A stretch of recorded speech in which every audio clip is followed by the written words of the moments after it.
Queridos irmãos, em Cristo, a graça e a paz estejam com todos. Sou o Padre Duarte Sousa Lara e eh, queria fazer este vídeo para dar mais algumas sugestões práticas. Já dei em relação à questão do vírus, do coronavírus, que surgiu há uns 4 meses, mais ou menos. E agora pensei em dar mais algumas em relação ao tema do fim dos tempos em geral. Já fiz alguns vídeos sobre estes temas, vídeos variados, sobre a vinda de Jesus, sobre a nova ordem mundial, sobre as aparições de Nossa Senhora, sobre os pedidos do céu. Já fiz bastantes vídeos. Não é que não queria repetir tudo, talvez uma espécie de uma visão panorâmica e mais algumas indicações, se calhar mais práticas ainda e menos importantes, talvez, mais materiais. No fundo, a primeira ideia que também já partilhei várias vezes, para entrar neste tema, digamos assim, da questão do fim dos tempos que estamos a viver, é preciso as fontes que eu tenho seguido são a Escritura, como sempre, a Bíblia. Vale a pena estudar a Bíblia, sempre encorajo os corações a estudar, os cristãos a estudarem a Bíblia, a conhecerem a Bíblia. Nestes casos, os temas são mais temas de escatologia. Encontramos, sobretudo, no Evangelho de São Mateus, capítulo 24, São Lucas, algumas cartas de São Paulo, primeira e segunda aos Tessalonicenses, primeira carta de São Pedro, livro do Apocalipse, e no Antigo Testamento também há vários profetas, né? Joel, Isaías, Ezequiel, os temas do dia de Javé e da vinda do Messias. Portanto, eu penso que é importante os cristãos conhecerem bem estes textos da Sagrada Escritura, porque estamos a viver dias em que várias destas profecias se estão a realizar. Os sinais que Deus sempre mandou e que está a mandar, os castigos, são classicamente três: a fome, a peste e a guerra. Portanto, são os clássicos castigos com os quais Deus corrige, castiga os pecados dos pecadores obstinados. Enfim, portanto, eu acho que vale a pena nós cristãos, e eu vejo que há uma grande ignorância, não só dos fiéis, mas também dos pastores. Infelizmente, os, muitos pastores, bispos e sacerdotes não conhecem e não pregam, não relembram aos fiéis estas verdades que Deus nos revelou para a nossa salvação. Depois também seria bom conhecer, no fundo, a tradição, os ensinamentos da Igreja, o magistério, no fundo aquilo que nós chamamos o magistério, os ensinamentos dos santos padres, etc. Enfim, portanto, as minhas fontes são a Escritura, os padres, como é óbvio, o magistério eclesiástico, e depois também outra área que eu me dedico, que dedico também alguma atenção, também já não é segredo, são as revelações privadas, contemporâneas. Eu recebi uma graça especial, também já falei disso, numa revelação, numa aparição de Nossa Senhora, e fui estudando, não é? Há muitas, né? Quais é que eu conheço melhor, quais é que eu sigo mais? As que toda a gente conhece, digamos assim, né? Algumas estão aprovadas, outras não. Eu diria La Salette, é muito importante. Lourdes, Fátima, Garabandal. Agora saiu um filme ótimo sobre Garabandal. Aqui em Espanha também o Escorial, mais recente. Medjugorje, na Bósnia, onde já estive algumas vezes. Depois há outras mais recentes que estão a acontecer, que eu também gosto muito. Aquelas da vidente irlandesa Anne, tem O Céu Fala, também pus lá no meu site. Enfim, também sigo algumas, sei lá, do Brasil, aquele Pedro Regis, às vezes vejo e gosto do que tenho visto, mas há muitas, né? Há, em concreto, as que mais, digamos, no início de tudo, além da mensagem de Fátima, estavam dois videntes da Venezuela, não muito conhecidos do público em geral, mas que foi através deles que no fundo, que eu comecei a estudar mais a sério estes temas. E nestas revelações todas privadas, Nossa Senhora, e não só, e Jesus, no fundo, relembram-nos, o Padre Gobi, muito importante, as revelações do céu ao Padre Gobi, que estão no famoso livro azul. O Padre Gobi fundou aquele movimento sacerdotal mariano. Enfim, portanto, não faltam revelações privadas contemporâneas. Deus, no fundo, prepara o seu povo sempre, né, para tudo, e manda, digamos assim, os seus profetas para nos avisar, para nos preparar, para nos alertar, para nos convidar à conversão. Esse, se calhar, era o resumo que eu faria de todas as revelações, é a urgência da conversão e no fundo, da nossa conversão, da conversão do mundo, depende o futuro. Se nos arrependermos, se mudarmos, o caminho da história muda. É a famosa história se nós quisermos, de Jonas, que Deus enviou a pregar a Nínive. Nínive será destruída daqui a 3 dias. Os habitantes de Nínive arrependeram-se e Deus desistiu do castigo. Portanto, faz toda a diferença. Infelizmente, Deus tem mandado há muitos séculos, eu diria, tantas ajudas e tantos convites, e nós não temos feito muito caso disso. As coisas têm-se agravado e cada vez pior, não é? Já estamos numa fase em que eu diria que o caldo já está muito entornado. E uma terceira fonte, digamos assim, de estudo, de reflexão, que é, no fundo, os factos da história recente, não é? O que está a acontecer no mundo.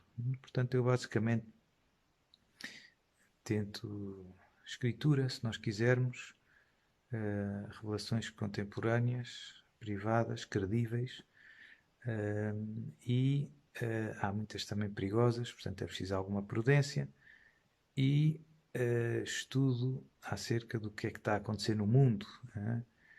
E pronto, e aqui também há muitas fontes, umas mais credíveis que outras. Há muita coisa que vem etiquetada de teoria da conspiração, mas graças a Deus também há muitos bons estudiosos que têm trazido a público muitos factos graves, né? E pronto, em todas as áreas, né? Eu sigo coisas tipo política, economias, etc, etc, etc. Muitas coisas nem têm nada a ver com coisas religiosas, as questões mais sobre a Terra, sobre o polo magnético, sobre os glaciares que estão a derreter, coisas assim, o Sol, o que é que está a acontecer ao Sol, são coisas que não têm nenhuma conotação religiosa, mas que para um cristão nós conseguimos interpretar isto também neste contexto, não é? Alargado, em que Deus também se serve da criação para nos convidar à conversão. Onde é que eu queria chegar?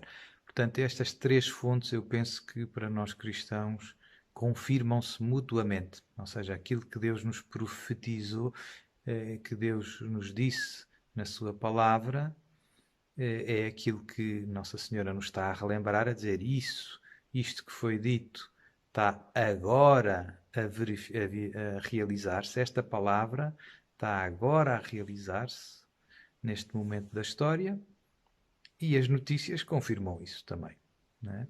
Portanto, são três fontes que se cruzam, como eu dizia. E pronto, é verdade que eu sei que todas as pessoas não têm, às vezes, tempo nem vida para isso, mas aquilo que eu penso que é importante é, no fundo, ter um espírito alerta, estar atento, não ser ingênuo, não deixar as coisas acontecer e ficarmos sem ver, né? E abrir os olhos. Portanto, estar atentos ao que está a acontecer, ao que Deus disse e ao que está a acontecer à nossa volta.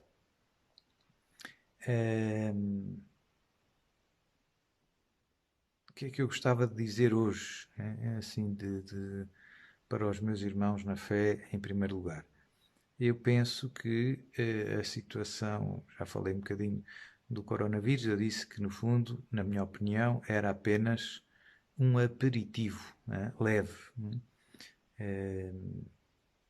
que, pelos vistos, veio para ficar. Não há assim, já percebemos que isto não vai ter assim grande solução imediata. Eu acho que, pelo que eu tenho visto e pelo que eu tenho lido, eu vejo que as coisas estão a acelerar do ponto de vista de várias coisas que estavam a ser profetizadas e basicamente no alastrar do caos. Ou seja, o coronavírus lançou alguma confusão, vai ter grandes impactos, já está a ter do ponto de vista económico, mas também do ponto de vista depois do social, também surgiram estas turbulências com a história do racismo, etc. E a gente vê que isto é uma espécie de bola de neve, que vai crescendo, há várias questões, etc. Pronto. Há um tema que eu já desenvolvi em alguns vídeos, é o tema, aquela máxima que, digamos assim, que os globalistas usam para o tema da nova ordem mundial para impor a sua solução. Eles gostam de usam a estratégia do famoso lançar o caos para depois oferecer a solução que eles gostavam que fosse implementada, e que as pessoas vão pedir, né? A estratégia do ordo ab caos, ou seja, lançar a confusão para depois se apresentarem como os salvadores. Também já falei, num dos vídeos, falei sobre a questão do anticristo, que também está profetizado, que em várias aparições Nossa Senhora fala que já está vivo, que já está perto, digamos assim. Pronto, é sempre a mesma estratégia e eu vejo agora as coisas, digamos que a acelerar, não é? Coisas que eu pensava muito longínquas, por exemplo, a história da moeda única, universal. Eu pensava que era uma coisa que ia demorar alguns anos a concretizar-se. Pois hoje já se fala com muita frequência em áreas económicas que não têm nada a ver com conotação religiosa, não é? Outro tema, a questão do chip, não é? Também era uma coisa que se falava há uns anos, mas que não se via, embora houvesse alguns exemplos, alguns países que já existia o chip, hoje já se fala com mais frequência e cruzando com a questão sanitária, a identidade digital, o passaporte sanitário, etc. São coisas que estão todas a acontecer e eu vejo que, como digo, a acelerar-se um bocadinho.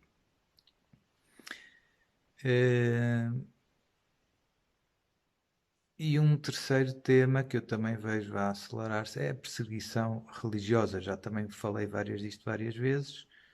Perseguição aos cristãos, em concreto, tem duas grandes modalidades atualmente que se têm, no fundo, acentuado talvez nos muitos países, né? Países islâmicos e países comunistas. A perseguição é uma perseguição mais violenta, mais cruenta, mais sangrenta. E noutros países, nos países ditos ocidentais, de cultura ocidental, a perseguição é uma coisa mais jurídica. Os crimes de ódio é uma perseguição mais cultural, se nós quisermos. Os cristãos são mal vistos, são vistos como um problema. nos países ocidentais, como inimigos dos novos direitos humanos. E agora temos esta onda dos ataques às estátuas, etc, etc. Pronto, o que é que eu acho? Eu acho que está-se a agravar, né, esta situação da perseguição aos católicos em concreto e aos cristãos em geral. Portanto, isto faz tudo parte deste tal contexto do crescimento do caos. Não é?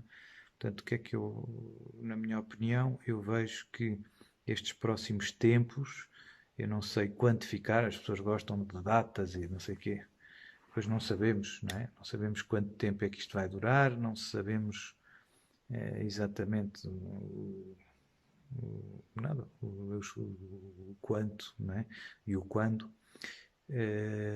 Quanto é que vai durar e o quando é que vai começar, etc. Só Deus sabe. Deus normalmente não satisfaz a nossa curiosidade assim destes pormenores. É? Mostra-nos o que é que vai acontecer e pede-nos para confiarmos e pronto. E a primeira ideia que eu também tento insistir em todas as pregações que vou fazendo é que o céu nos preparou para estes tempos de tribulação, que são, no fundo, uma espécie de paixão da Igreja. A Igreja vai viver o que Cristo viveu, a sua Páscoa. Esta paixão da Igreja, tal como Jesus disse a Pedro, a Tiago e a João, que estavam com ele no horto, orai, orai comigo, orai, vigiai. O espírito está pronto, mas a carne é fraca. Ou seja, Jesus antes da paixão reza, convida os seus discípulos a rezarem, e depois é preso. É? E os discípulos adormeceram e fugiram depois quando Jesus foi preso. Não é? Portanto, a grande insistência do céu para estes tempos que estamos agora a começar, a quinta-feira santa se calhar, é aí que nós estamos, é a preparação, se nós quisermos, espiritual, é estarmos firmes na fé, estarmos conscientes do que aí vem, e estarmos e fortalecidos pela oração.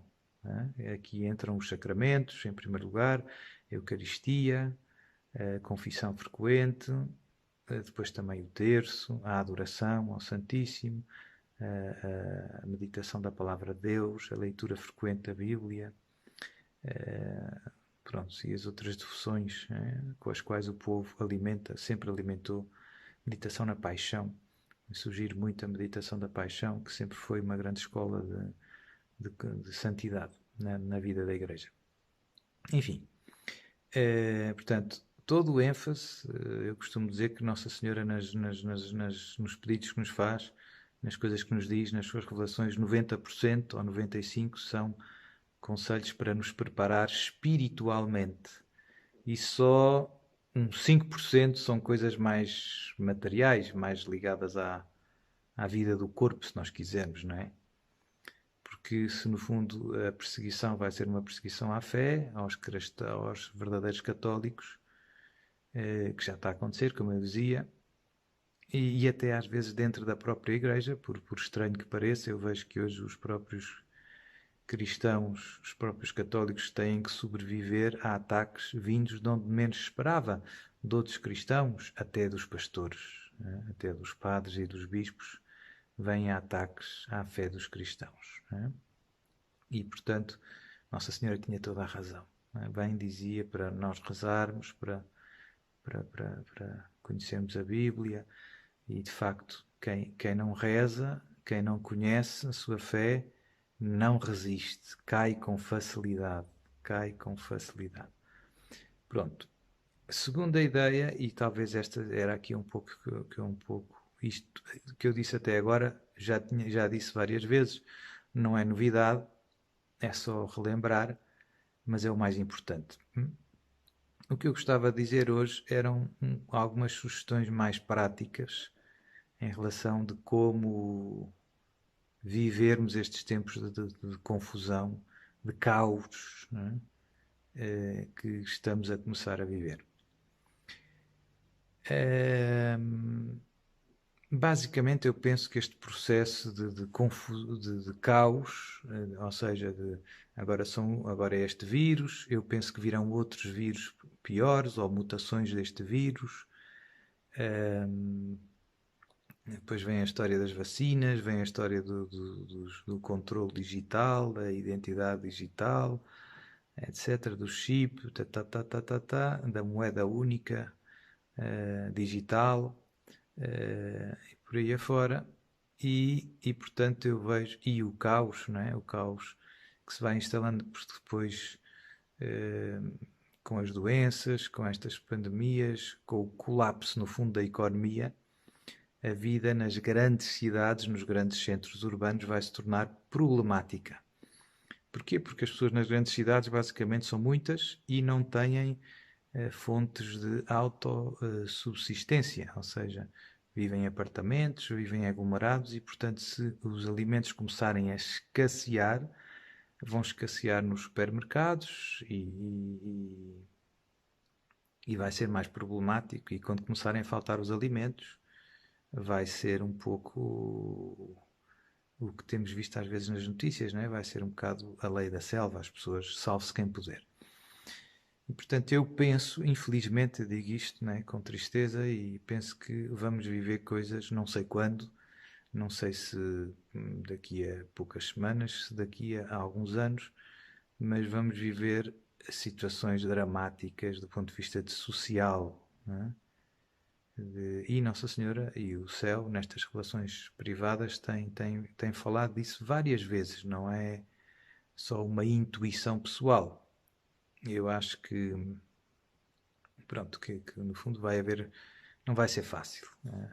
Portanto, um primeiro conselho que eu diria, eu sei que não há, eu não quero lançar o pânico, não é? Pelo contrário, mas quero ajudar os meus irmãos na fé e, sobretudo, prepará-los dentro do possível. Eu sei que não está tudo. Há muita gente que não tem muitas alternativas, mas é bom a gente saber o que aí vem, porque isso ajuda-nos a não ser apanhados desprevenidos, não é? Mais que não seja pronto, espiritualmente, não é? Não vai ser uma surpresa. Pedir a Deus a graça de sermos fortes. A parte espiritual, como eu dizia, a perseverar na fé é o mais importante de tudo. É? Se vai haver muitos mártires, na minha opinião, mas pedir a Deus a fortaleza, a graça de sermos, não negarmos Jesus, não renegarmos Jesus, não é? Aconteça o que acontecer, mas depois vai haver outras coisas menos importantes, mas difíceis também. A fome, não é? Fome, falta de alimentos, escassez de todo o tipo, não é? Colapso da economia, etc, etc. Portanto, a vida nas cidades vai se tornar muito complicada. Portanto, a primeira sugestão, ou uma sugestão prática que eu nunca dei assim abertamente, é evitar, quem puder, ou começar a arranjar alternativas, não estar nos grandes centros urbanos, porque quando as coisas se complicam, ou se complicarem, mais brevemente ou mais daqui a uns tempos, vai ser difícil, não vai ser possível, não vai ser a lei da selva.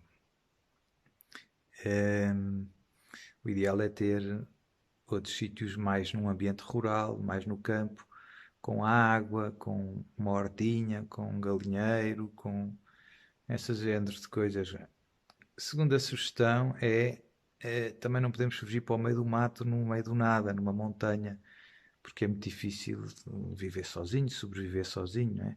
Portanto, o ideal é estar num ambiente rural, mas também com alguns vizinhos e com algumas pessoas que se entreajudem, com uma certa comunidade.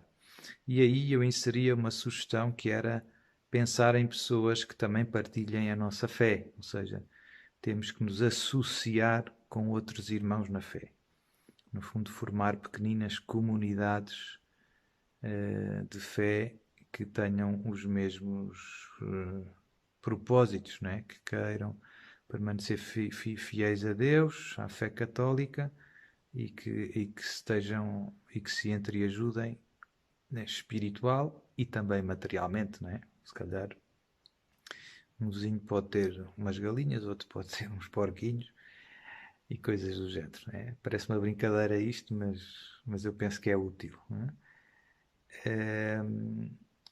Depois também sugeria, obviamente, que isto também é fácil de dizer, às vezes pode ser difícil concretizar, tentar evitar estar dependente do sistema financeiro. Ou seja, pessoas que têm dívidas e coisas assim, o ideal é não ter dívidas, é não estar muito preso ao sistema, digamos assim. Se calhar, pronto, se calhar uma pessoa não pode resolver isto de um dia para o outro, mas com calma ver, mas eu se calhar tenho mais uma casa, posso vender aquela e pagar as dívidas e tal. Não sei, é uma questão a ponderar. Eu acho que é mau estar muito vinculado ao sistema, aos bancos, etc, etc, porque penso que isto vai dar problemas, né? Mesmo do ponto de vista material, a minha sugestão é não ter as poupanças, digamos assim, há pessoas que têm a sua reforma e as suas poupanças da sua vida, etc. O meu conselho é não ter as coisas muito, não ter os ovos todos no mesmo cesto, é um princípio básico de gestão, e sobretudo não ter muitos ativos financeiros, ou seja, não ter muito contas no banco, ações, etc. Porque se realizar o tal colapso económico, pois isso depois desaparece, né, de um momento para o outro. Parece-me mais prudente. Nossa Senhora fala muito, né, que virá um colapso, um caos, né? E, eh, e diz mais, né, que estas doenças, isto tudo são intencionalmente provocadas para causar o colapso financeiro. É a tal história que eu explicava da estratégia do lançar o caos para depois conseguir impor a moeda única, o governo único mundial, etc., que vai abrir o caminho para o anticristo. Portanto, a sugestão é ter ativos reais, aquilo que nós em economia se chamam ativos reais. O que é que são ativos reais? São coisas tipo terrenos, sei lá, coisas físicas, digamos assim, não é? Galinhas, ovos, não é? Coisas deste género. Casas, bens, são bens que não são ativos financeiros, não é? Portanto, eu acho que isso é mais prudente, sobretudo num ambiente de caos, não é? O clássico, o ativo real clássico, quando há perturbações e quedas na bolsa e etc., que os economistas recomendam e que na prática é sempre a grande fuga, é o ouro e os metais preciosos. As pessoas compram ouro e prata e etc. Mas eu pessoalmente acho que isso é útil até um certo ponto. Isso é sempre útil se o colapso for médio. Se o colapso for total, a gente não consegue comer o ouro, não é? Como é mais útil ter umas galinhas e umas ovelhas, né? Ou um pomar de laranjas, ou uma horta, ou sei lá o quê, não é? Pronto, enfim, ficam aqui estas sugestões, era um pouco isto que eu queria dizer. Depois, outra, talvez ainda, talvez mais importante, podia ter começado por esta, vai haver momentos difíceis do ponto de vista da assistência religiosa, ou seja, eu penso que daqui a uns anos não vai ser fácil encontrar padres que nos possam confessar, que nos possam dar a comunhão, onde é que eu vou poder ir à missa, enfim, e eu penso que é bom pensarmos nisso, não é? Ou talvez a primeira coisa, não é? Pensar, portanto, se calhar vou sair do grande centro urbano onde eu moro, ou vou arranjar uma alternativa, não sei aonde, não é? Vou arranjar uma quintazinha ao pé de um ribeiro, não sei de onde, e ter umas ovelhas e tal. E há igreja e há padre ali perto. Por isso é que eu dizia associarmos com outros cristãos que tenham estes mesmos propósitos, permanecer firmes na fé e superar estes tempos difíceis em conjunto e pensar também nesta parte vamos ter capela, vamos ter padre, etc. Sei que isto não é fácil de resolver, não é? Mas é bom pensarmos nisso, que é já meio caminho andado, pedir a Deus que nos dê padres amigos que nos ajudem e pronto, não é? Pronto, portanto eu penso que chegou o tempo, não é, de pensarmos nestas coisas era isto que eu queria partilhar, que vos queria dizer. Não é para ficar em pânico e sem dormir. Se calhar estou enganado. Se eu estiver enganado, é uma boa notícia para todos. A vida vai voltar ao normal e vamos ter uma vida feliz e tranquila. Acreditem que eu tenho estudado, tento ser. Como é que eu ia te explicar? Tento não me precipitar, tento ser prudente, né? Portanto, eu tento estudar bem as coisas antes de dar as minhas opiniões. E, portanto, existe muita evidência, seja a todos os níveis, como eu dizia, as profecias bíblicas, as revelações privadas credíveis e os factos fáceis de demonstrar, né? Que já estão a acontecer, de que este cenário que eu estou a propor e a partilhar convosco é um cenário real. São coisas que estão a acontecer e que vão acontecer, e a mim parece-me que relativamente em breve, ou seja, nestes próximos anos, né, a gente iríamos viver estes cenários, né, assim mais dramáticos. Também é bom, outra coisa que eu não disse, mas é bom ter alguma comida armazenada, não perecível. Coisas que imaginem, né? Se de repente entram em colapso os supermercados, eu posso ter a minha hortinha, mas as batatas demoram tempo a crescer, né? E as galinhas, portanto, é sempre bom também ter uma espécie de alguns alimentos com os quais eu possa contar para sobreviver a alguns meses, se precisar. Também uma fonte de água limpa, água potável, não é? Enfim, estas questões práticas, também a questão da segurança, depois vai ser um problema, não é? Porque as pessoas, quando estão desesperadas, quando há fome, não é? Quando as crianças, os filhos têm fome, etc., as pessoas perdem um pouco a cabeça e então vale tudo, não é? Assaltam, roubam, a gente tem visto agora nas notícias as pilhagens aos supermercados e etc. São coisas assustadoras e, portanto, também vai haver este problema da segurança. Né? Por isso é que eu dizia que é bom estar numa certa comunidade, estar sozinho no meio do nada. Eu posso ter um galinheiro fantástico e tudo, mas se estou sozinho vão vir outras pessoas e não vou poder defender, não vai ser fácil. Né?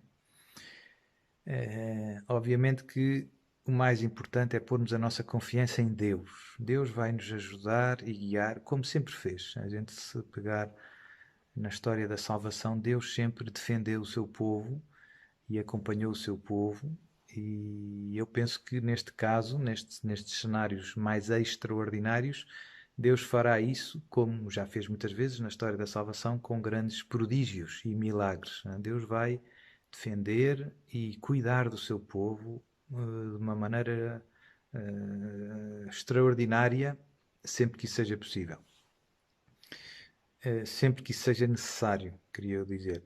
Agora, também, se Nossa Senhora nos alerta e se o céu nos alerta para nos prepararmos, eu penso que seria temerário, que seria imprudente a gente confiar na ajuda de Deus. Deus depois vai mandar o maná, Deus, eu vou ficar aqui sentadinho, não faço nada. Pois, se Deus me mandou preparar, ou se Deus nos disse, preparem-se. Penso que é importante também estas questões materiais, como eu dizia, menos importantes, mas não indiferentes. Portanto, pronto, já dei várias dicas. No fundo, vamos voltar a um estilo de vida muito simples, rural, mais do campo, mais em contacto com o campo, mais comunitário, com outras pessoas. E pronto. E penso que era isto que eu gostava de dizer hoje. Já tenho isto no coração há muito tempo, há muitos anos, podia dizer. E pronto, não sei porque é que o céu hoje é que me empurrou, digamos assim, deu um beliscão. E aqui estou. Portanto, continuamos unidos em oração e Deus nos dê a graça de sermos fiéis a eles até ao fim, custa o que custar, não é? Como eu dizia, eu penso que vai haver muitos mártires, mas o martírio é uma graça que renova e que sempre renovou a Igreja, e Deus vai suscitar também grandes santos nestes anos difíceis, do reinado do Anticristo. Também vai ser duro para os crentes, já falei disto em alguns vídeos, quando, à medida que a apostasia dentro da Igreja avança, que muitos cristãos, no fundo, renegam na prática a sua fé e os dogmas da fé, vai ser cada vez mais incómodo, mais difícil, mais complicado para os verdadeiros fiéis permanecer firmes na fé, porque não vão, é a tal perseguição interna, não é só os de fora que nos querem complicar a vida, mas é também às vezes os de dentro onde menos esperamos, não é? Portanto, pedir a Deus a graça da fortaleza, continuar a rezar e ficar em paz, não é? Não vale a pena. Deus vai nos dar todas as graças necessárias para permanecermos firmes na fé e fiéis a eles até ao fim, né? Jesus e Maria vão estar sempre connosco. Vai ser duro, mas vai acabar bem. Depois também Nossa Senhora, e nas revelações privadas fala-se do tempo que vem depois, que é um tempo maravilhoso. Jesus depois virá, não é? Para, digamos, derrotar o Anticristo. Toda a humanidade ficará a saber que Jesus de Nazaré é Rei do Universo, que a Igreja Católica é a única religião verdadeira. Portanto, vai vir um capítulo maravilhoso da humanidade. Vai vir um capítulo em que toda a gente vai ser católica. E toda a gente vai querer amar e servir Jesus, não é? Portanto, vai ser uma coisa maravilhosa. Vai ser muito bom. Vai ser muito bom, muito bom. Vai haver muitas vocações religiosas, sacerdotais e não só. Vai vir no fundo um tempo de grande fervor religioso, de grande santidade. Enfim, mas esse novo capítulo, essa nova etapa da história da salvação, não virá sem antes estes tempos de prova, estes tempos de luta. Estes tempos, digamos assim, mais fortes, nos quais também Deus intervirá de uma maneira mais evidente, mais contundente para que os homens mudem de vida. E pronto. Eu já disse, como eu digo, eu desenvolvi muitos destes temas noutros lugares. Quem quiser pode ir procurar. Hoje o que eu gostava de partilhar eram estas questões mais práticas, mais materiais, talvez certamente menos importantes, mas não queria que ninguém ficasse. Eu não gosto muito de assustar. As pessoas podem ficar assustadas e em pânico. Eu vejo que algumas pessoas reagem assim. Pânico não é uma reação cristã, é sinal de pouca fé. É importante a gente ter noção da seriedade dos tempos em que vivemos, da gravidade das situações em que nos encontramos, mas ao mesmo tempo, e portanto que nos preparemos, que não sejamos levianos, nem imprudentes, nem ingênuos. Isso não é o que Deus quer, mas também que continuemos em paz, basicamente, porque no fundo Deus está do nosso lado, ou nós estamos do lado de Deus, melhor dizendo, é? E portanto está tudo bem. Mas se calhar vou ser mártir, vou-me dar um tiro na cabeça. E então, isso é mau? Se tu tens fé, será que isso é mau? Portanto, no fundo mesmo, todos, era o Evangelho agora do domingo, não é? Não temais aqueles que matam o corpo, mas não podem matar a alma. Não temais aqueles que matam o corpo, mas não podem matar a alma. Enfim, estou a rezar por todos, rezem por mim também. Deus nos abençoe a todos, nos encha da graça do Espírito Santo e que Jesus e Maria encontrem em nós sempre instrumentos dóceis que eles possam usar para que à nossa volta os nossos irmãos, nestes tempos tão críticos, se voltem para Deus, o deixem entrar nas suas vidas e se agarrem a Ele, ponham nele a sua fé, a sua esperança e o amem com todo o coração. Viva Cristo Rei!